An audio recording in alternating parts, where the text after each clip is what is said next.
나라와 민족을 위한 중보의 기도를 요청드립니다.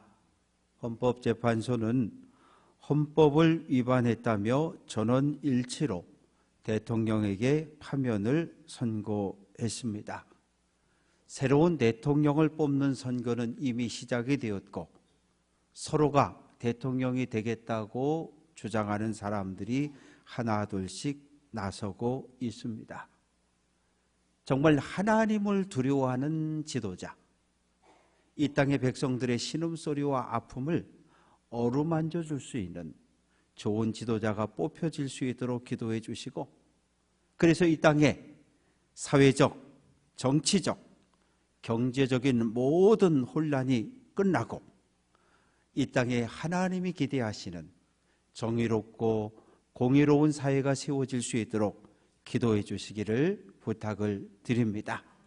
다시 한번 하나님의 놀라운 은혜가 이 나라, 이 민족 위에 임할 수 있도록 간절히 힘을 모아 기도해 주시기를 부탁을 드립니다. 오늘 바울은 로마의 감옥에 갇혀 있습니다. 재판을 기다립니다. 정확하게 표현을 해보면 가택연금입니다. 로마 시민권자인 바울은 로마 황제에게 직접 재판을 받겠다고 항소했고, 그러면 어떻게 돼요? 로마로 갔습니다. 집을 하나, 월세를 얻었습니다. 월세를 얻고 월세도 내가 내야 하고 모든 생활비도 바울이 부담을 해야 합니다. 그러면 로마 군병 두 사람이 앞에 와서 나오지 못하도록 보초를 서고 있어요. 언제까지? 재판이 끝날 때까지. 바울은 밖으로 나올 수 없지만 다른 사람들은 자유롭게 집안을 왕래할 수 있습니다. 아니, 복음을 전하던 바울이 어쩌다가 감옥에 갇혔을까요? 3차 전도 여행을 끝나고 예루살렘에 올라갔습니다. 그런데 바울만 보면 죽이려고 했던 유대교인들이 야! 배교자 바울이 나타났다. 저놈을 죽이자. 달려들어서 집단으로 폭행을 하게 돼요. 천부장이 예루살렘 거리에서 소요가 일어났다는 보고를 받고 군대를 이끌고 뛰어가서 집단적으로 두들겨 맞고 있던 바울이 저놈이 죄인이구나. 그래서 붙들어 묶어서 안토니오 요새안으로 데려왔습니다. 그런데 유대교인 40명이 동맹을 맺고 바울 저놈을 죽이기 전에는 먹지도 않고 물도 마시지 않겠다고 결단을 하고 바울을 죽일 기회를 엿보고 있다는 거예요. 그 보고를 받은 천부장이 보병 200명, 기병 70명, 창병 200명을 오후 9시 늦은 시간에 소집하고 바울을 말에 태워서 로마 군대 본진이 주둔하고 있던 가이사라로 보냈습니다. 로마 시민권자인 바울이 예루살렘 성 안에서 죽임을 당하면 그 책임을 천부장이 져야 돼요. 동족인 유대교인은 바울을 죽이려고 하고 로마 병사인 천부장은 바울을 살리려고 하고 있습니다. 바울은 둘 중에 하나를 선택할 수 있었어요. 총독 베스도에게 재판을 받을 것인지 황제에게 재판을 받을 것인지. 베스도가 다 듣고 나서 이야기합니다. 바울, 여기서 재판을 받으면 내가 무죄를 선고할 수 있는데 여기서 재판을 받겠느냐? 바울은 이야기합니다. 사도행전 25장 10절에서 내가 가이사의 재판 자리 앞에 서겠다라고 말해요. 로마 시민권자의 특징 중에 하나는 로마 황제에게 직접 재판을 받을 수 있는 특권을 소유하고 있었습니다. 왜 바울은 굳이 무죄로 풀어줄 수 있다는데 로마에 가서 황제에게 재판을 받겠다고 고집을 부리고 있을까요? 재판을 받게 되면 왜 고발을 당했는지, 왜 유대교가 죽이려고 하는지 그 이유를 설명을 해야 돼요. 그 이유를 설명하려면 첫 번째, 다메섹으로 가다가 부활한 예수를 만난 경험을 이야기해야 합니다.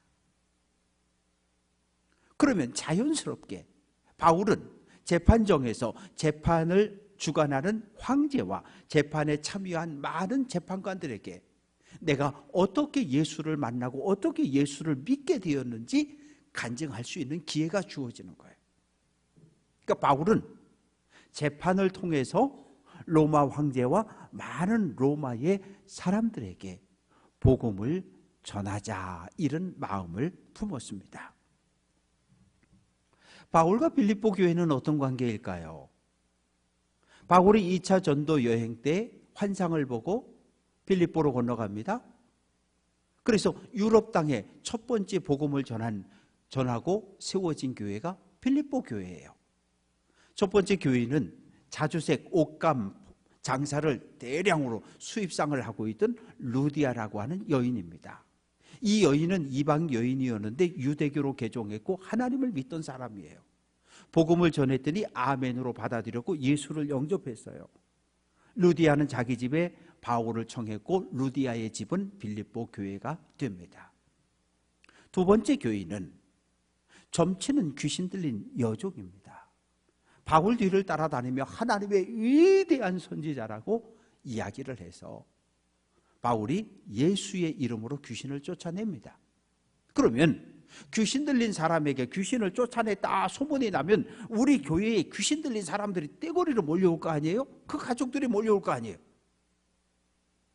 그런데 바울은 고발을 당했어요. 누구에게? 이 점치는 귀신 들린 여종이 점을 쳐서 기가 막히게 잘 맞췄고 복채를 많이 받으면 여러 주인들이 그 뒤에서 수익금을 나누어 가졌는데 점치는 귀신이 쫓겨나니까 점을 더 이상 칠 수가 없는 거예요. 수입이 끊어지자 여러 사장님들이 바울과 실라를 잡아서 경찰서에 갔다가 고발을 한 거예요. 관청의 사람들은 묻지도 따지지도 않고 옷을 벗기고 매로 치고 지하 감옥에 가두어 버립니다. 바울과 실라는 빌립보 감옥에서 하나님을 찬양하고 하나님께 기도했을 때 옥토가 흔들리고 옥문이 열리고 손과 발을 묶었던 모든 쇠사슬과 착고가 풀어졌어요. 그때 감옥을 지키던 간수가 아마 졸았던 모양이죠. 그러다가 깜빡 정신이 들어서 보니까 문이 열리고 자욱하고 야 큰일 났다. 이 죄수들이 다 도망을 쳤는가 보다. 그래서 칼을 빼서 자결하라고 합니다. 로마의 법은 엄격했어요. 내가 지키던 죄수가 도망치면 그 죄수의 벌을 대신 받아야 하거든요. 그래서 루디아, 점치는 귀신 들렸던 여종, 빌립보 감옥을 지켰던 간수와 그 가족들이 빌립보 교회의 첫 교인이 되고 빌립보 교회는 바울을 위해서 늘 기도하고 처음부터 바울이 순교당하기 직전까지 선교비를 계속해서 후원했던 교회가 빌립보 교회입니다. 어느 날 바울 사도가 로마 감옥에 갇혔다는 소식이 들려졌고 성도들은 여러분 바울 사도가 옥에 갇혔다는데 헌금합시다. 그래서 사랑의 헌금을 하고 에바브로디도를 선출해서 로마로 보내서 옥바라지를 하게 했어요. 그런데 로마에 도착해서 얼마 안 돼서 에바브로디도가 병에 걸렸는데 거의 죽을 병에 걸렸어요. 그 소식을 들은 이 빌립보 교회엔 또 다툼이 벌어졌어요. 왜 에바브로디도를 보냈냐? 다른 사람을 보내지. 그런데 하나님의 은혜로 에바브로디도가 건강을 회복했고 바울이 쓴 빌립보서, 빌립보 교회에 보내는 편지를 들고 빌립보 교회로 돌아왔습니다. 바울은 편지를 통해서 감사의 인사를 전하고 있어요. 오늘 본문은 바울의 고백입니다. 간증이에요. 예수 믿기 이전에 내가 어떤 삶을 살았는지 어떻게 보면 좀 감추고 빼버렸으면 좋았을 텐데 부끄러운 고백까지 다 하고 있습니다. 그러나 부활한 예수를 만난 이후에 내가 어떠한 삶을 살았는지에 대해서도 이야기하고 있어요. 바울을 공격한 무리는 두 부류였어요. 첫 번째는 동족 유대교인들입니다. 유대교에서 앞이 창창한 사람이었는데 갑자기 어느 날 돌아선 거예요. 그래서 배교자라며 기회가 주어질 때마다 죽이려고 합니다. 두 번째는 예루살렘 교회에 있는 성도들 가운데 바울을 미워하고 험담하는 대적하는 사람들이 있었어요. 왜 그랬을까요? 바울은 사도가 아니라고 생각했어요. 사도의 자격은 무엇입니까? 예수님이 불러서 택함을 받은 제자여야 하고 예수님과 함께 3년의 공생의 사역을 함께 하고 십자가의 고난도 보고 그리고 부활한 예수님도 만났어야 하는데 바울은 부활한 예수님은커녕 아무도 예수님을 만난 적이 없어요. 그리고 스데반이 죽는 현장의 책임자로 있었고 예루살렘 교회와 유대 지역 그리고 멀리 아람 나라 다메섹까지 쫓아가서 예수 믿는 성도들을 잡아오려고 했던 사람이 바울입니다. 인터넷에 사도 바울 딱 쳐보세요. 그러면 바울의 초상화가 딱 나오는데 사진이 나오는데 일단 머리털이 이만큼 비었습니다. 대머리예요. 키가 작고 왜소해요. 그러니까 에이구 외모가 저게 뭐냐고 사도가 외모가 저게 뭐냐고 저렇게 형편없는 외모를 가지고 사도라고 그러냐고 외모를 보고 험담하며 비평을 했습니다. 그런가 하면 바울은 병이 있었잖아요. 그래서 사랑하는 성도 여러분 그러다 갑자기 하고 쓰러지기를 종종 했던 거예요. 아이고 저 하나님의 사도라고 주장하는데 저게 어떻게 하나님의 사도야? 지병도 못 고치면서 이래서 바울을 무시하고 업신여기고 이러던 사람들이 있었습니다. 왜 대적들은 바울을 계속해서 공격했을까요? 예루살렘 교회 교인 100%는 유대교에서 기독교로 개종한 사람들이에요. 유대교에 있을 때 회당에 있던 사람들이 부활 예수님을 만나고 교회로 옮겨온 사람들. 그러다 보니까 이방인들이 예수를 믿는다. 그러면 어떻게 해야 돼요? 이방인들 할례 받아, 절기 지키고 정결한 음식 먹고 그 다음에 예수 믿어야 돼. 이렇게 주장을 한 거예요. 근데 바울은 아니라고 주장하는 거예요. 아니라고 주장하는 거예요. 그리고 대적들은 바울을 향해 이야기합니다. 우리를 봐라. 우린 아브라함의 후손들이야. 율법을 받았어? 할례 받았어? 이렇게 자랑을 하는 사람들입니다. 바울은 오늘 4절에서 나도 육체를 신뢰할 만하다. 나를 공격하고 비평하고 험담하는 예루살렘 교회의 거짓 교사들을 향해서 나도 너희들보다 더 뛰어난 학력과 경력과 스펙을 가지고 있어 이렇게 이야기합니다.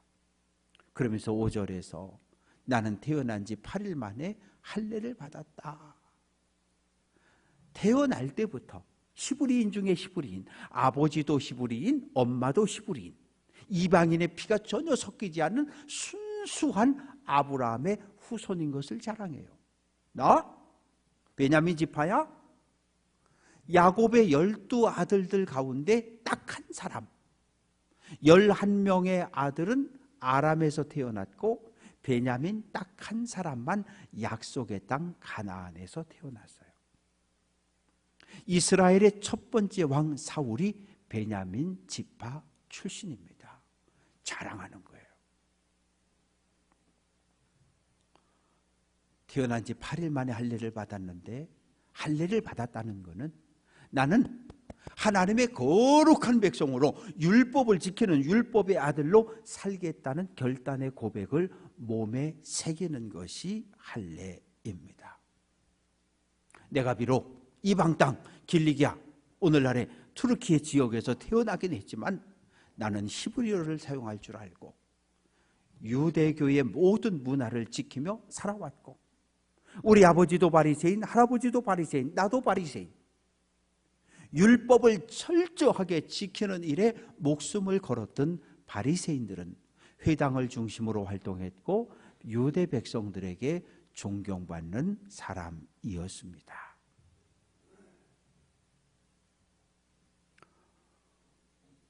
다른 사람들에 비해서 바울은 절대로 학력, 경력, 집안, 가문 모든 것이 더 뛰어난 사람이었어요. 그런데 6절 말씀 보면 열심으로는 교회를 받게 하고 율법의 의로는 흠이 없다. 열심이라고 하는 것은 뜨거운 열정이에요. 우리 속에서 있는 뜨거운 열정. 사람은 속에 뜨거운 열정이 있어요. 열정이 식어지면 삶의 의미를 잃어버리거든요. 이 뜨거운 열정은 가치 중립입니다. 선한 것도 아니고 나쁜 것도 아니에요. 그런데 바울이 유대교에 있을 때는 예수를 미워했고 예수를 정죄했고 예수 믿는 제자들을 박해하고 성도들을 잡아 죽이는 일에 그 모든 열정을 다 쏟아 부었어요. 유대교의 가르침에 충성하는 것을 하나님께 충성하는 일이라고 생각을 했던 거죠. 잘못된 열심으로 하나님을 대적하는 자리에 섰어요. 그러나 7절 이후에 보면 부활한 예수님을 만난 후 그의 인생이 완전히 변화되어집니다. 7절 무엇이든지 내게 유익하던 것을 내가 그리스도를 위하여 다 해로 여긴다. 유대교회에 있을 땐 대제사장의 가르침을 진리로 믿었어요. 예수 하나님의 저주받아서 그 증거가 뭐냐고 나무의 십자가에 달려 죽었잖아. 지금 지옥에 떨어져서 고통당하고 있어. 그 말을 진리로 믿었어요. 그런데 부활한 예수님을 만났잖아요. 부활한 예수님을 만나고 난 후에 변했어요. 가치관이 변했습니다. 사도행전 9장 18절 사울의 눈에서 비늘 같은 것이 벗겨져 같이 한번 해볼게요. 다시 보게 되었다. 눈에 까만색 선글라스를 끼고 있으면 모든 게 다 까맣게 보여요. 눈에 빨간색 선글라스를 끼면 모든 게 빨갛게 보여요. 유대교라고 하는 선글라스를 끼고 있다가 그것을 벗어버렸다는 거예요.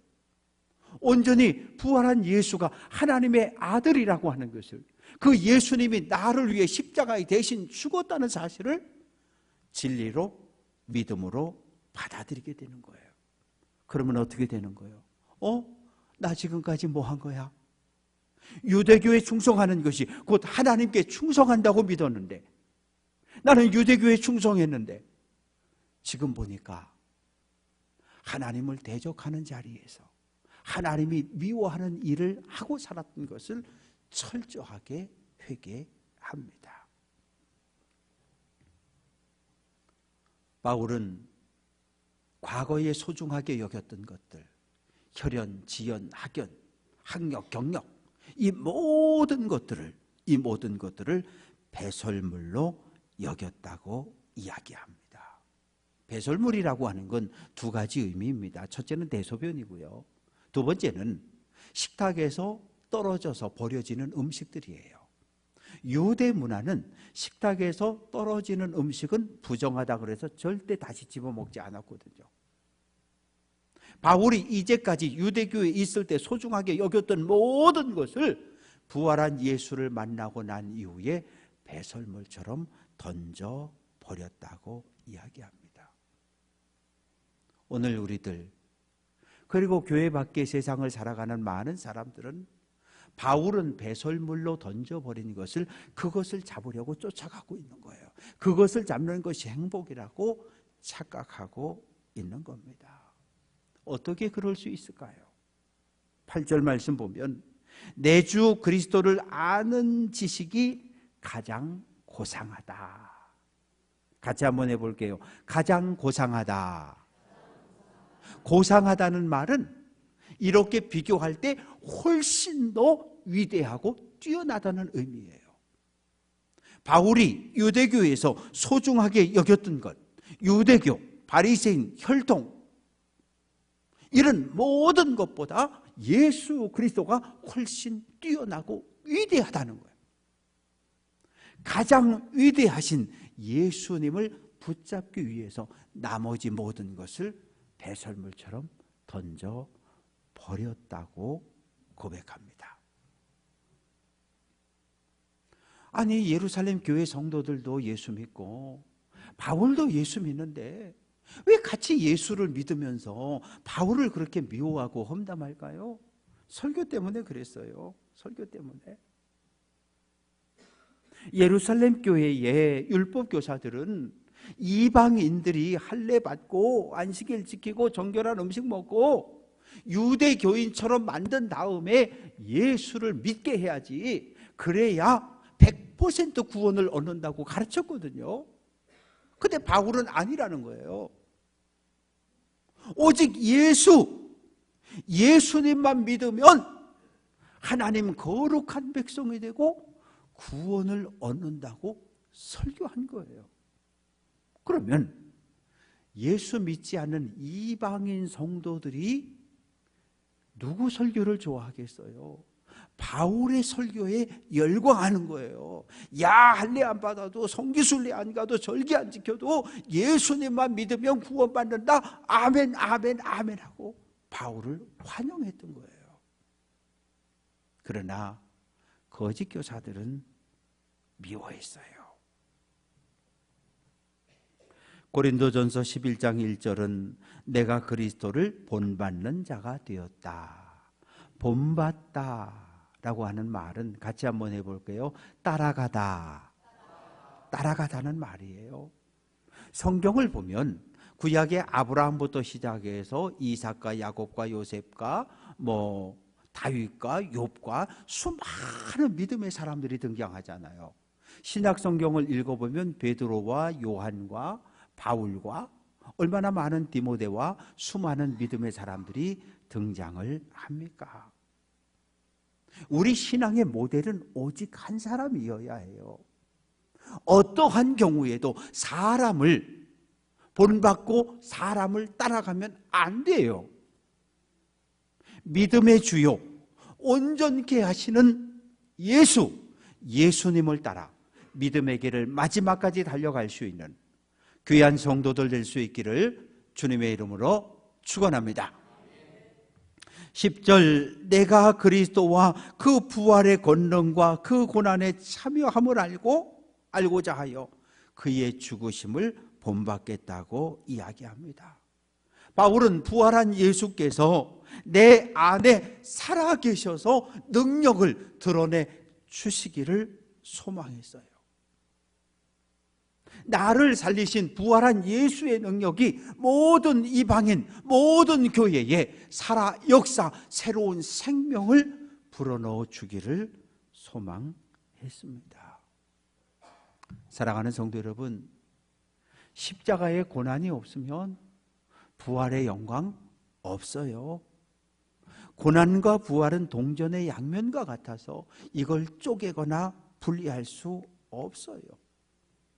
오늘 나에게 주어진 나의 십자가를 지고 예수님의 뒤를 따라가는 것, 이것이 예수의 고난에 동참하는 것이고 이것이 부활의 영광에 참여하는 일이 됩니다. 바울은 살아서든지 아니면 죽은 이후에 다시 오시는 주님을 통해서든지 부활의 영광의 자리에 들어가기를 소망했습니다. 바울은 지금 어디에 서 있습니까? 12절 내가 이미 얻었다 함도 아니요 온전히 이루었다 함도 아니라 오직 내가 그리스도 예수께 잡힌 바 된 그것을 잡으려고 달려가노라. 같이 한번 해볼게요. 잡으려고 달려가노라. 바울이 부활한 예수를 만났어요. 근데 예수님을 온전히 알지 못해요. 우리가 하나님을 믿어요. 근데 하나님에 대해 100% 완전한 지식을 우리가 갖고 있지 못해요. 우리가 예수님을 믿어요. 예수님을 안다고 이야기해요. 그러나 예수님에 대해 100% 완벽한 지식을 갖고 있지 못해요. 우리가 머리로 알고 있는 이 지식이 가슴으로 느껴져야 돼요. 살아계신 하나님을 체험하고 만날 수 있어야 해요. 그래야 내가 아는 지식이 체험을 통해서 내 신앙을 견고하게 흔들리지 않게 세워가는 겁니다. 우리 모두는 그런 체험을 가지고 있잖아요. 하나님을 100% 알지 못해도, 성령을 100% 알지 못해도 하나님을 만났던 성령의 체험과 은사를 우리가 가지고 있잖아요. 그래서 누가 와서 우리에게 유혹하고 꼬시고 아무리 그래도 우리는 꿈쩍도 안 하는 거예요.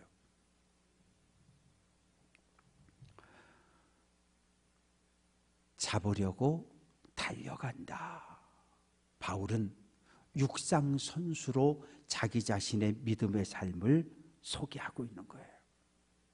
육상 선수가 여기 땅 하면 목적지를 향해서 달려가는 것처럼 나도 지금 예수 그리스도를 붙잡으려고 예수 그리스도의 부활의 영광의 자리에 참여하려고 달려가고 있다고 고백을 합니다. 사랑하는 성도 여러분, 오늘 저녁부터 하나님의 형상을 회복하자는 주제로 사순절 부흥성회가 시작이 되어집니다. 사순절은 예수님의 고난을 묵상하는 절기입니다. 오늘 저녁부터 시작되어지는 부흥성회, 선포되는 말씀 앞에 우리 자신을 세우고 그리고 우리의 자신의 믿음을 점검해 볼 수 있는 은혜로운 집회가 될 수 있도록 기도해 주시고 또한 많이 참석해 주시기를 주님의 이름으로 부탁드립니다. 오늘 첫째 날 설교 제목이 하나님은 거짓말쟁이. 아니, 뭔 선교사가 하나님을 거짓말쟁이라고 이야기할까? 오늘 저녁에 와서 들어보면 그래서 선교사님이 하나님을 거짓말쟁이라고 이야기했구나 알 수 있을 거예요. 사랑하는 성도 여러분, 예수님을 알아야 합니다. 성경을 읽어야 해요. 구약 성경을 읽으면 창조주 하나님을 만나고 신약 성경을 읽으면 구원자 예수님을 만날 수 있어요.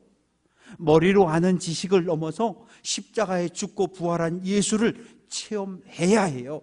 체험해야 내 믿음이 흔들리지 않아요.